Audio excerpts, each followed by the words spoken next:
with Capital, and I'm going to be presenting one of the learning theories that we learned about in this chapter, which the one I'm going to do is classical conditioning. To start off, the definition of, just simple to start off with, the definition of classical conditioning is it's the type of learning that we do to associate two stimuli and which will lead to us anticipating certain events.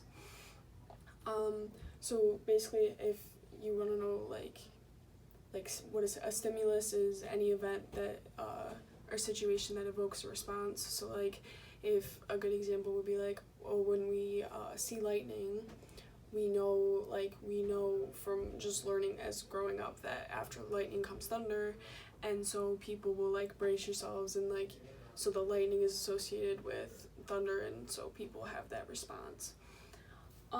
For some background on classical conditioning, everyone knows the name Ivan Pavlov. He is very famous for his like contribution to like the development of classical conditioning. He did an experiment and explored classical conditioning in his work. It basically laid the foundation for the ideas of many other like scientists and psychologists like coming up.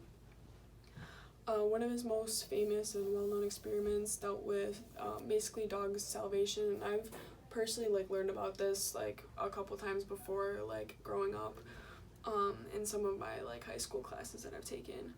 But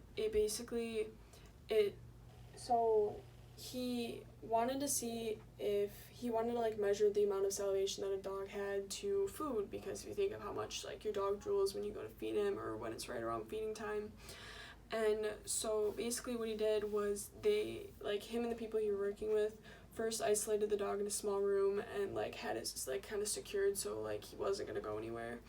But then they attached a device that would measure the amount of saliva that the dog was producing so that they could kind of keep track of the amounts, and it helps basically like secure their experiment.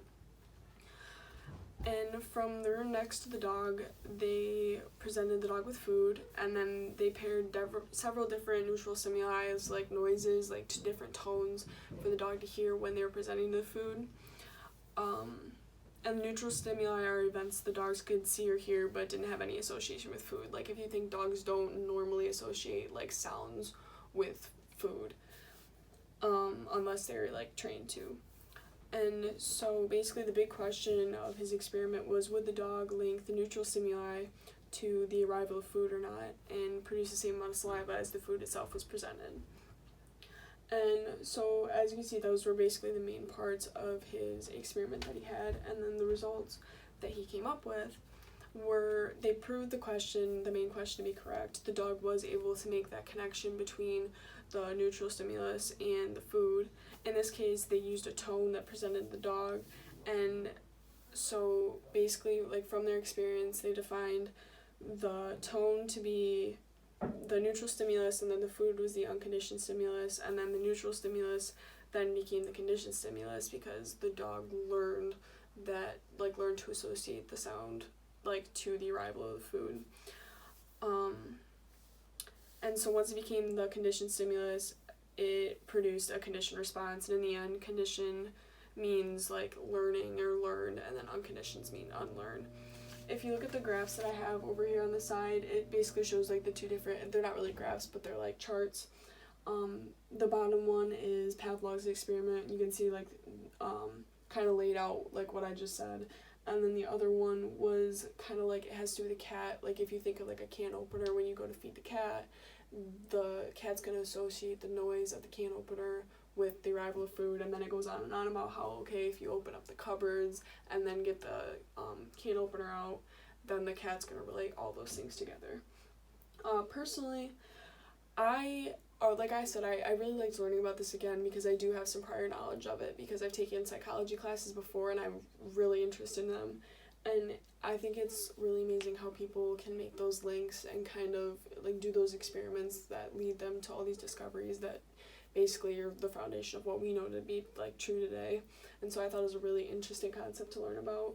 And I like to, like, when I'm learning about things, I like to apply it back in my own life. So I was thinking, okay, well, what are some things that I'm classically conditioned to? And the first thing I thought of was at school. If you know how the bells go off every hour, and we've linked the noise of a bell to, like, okay, it's time to go to the next class, so you, like, stand up. And people, like, if you have a kid, like, 6 or 7 or younger than, like, would be in school yet, when they hear a bell, they don't already, so, like, just growing up, they didn't, in those few couple years of learning, they don't already associate the bell to, like, the moving of classes and, like, getting up and like, okay, it's time to, like, move on. But as you get older and you go through all those years of schooling, and that's when it happens, then you start to realize, like, oh, we are conditioned, like, even me, like, as soon as I hear the bell, like, I automatically feel like I have to get up and, like, walk out of the room. And that's my video for classical conditioning.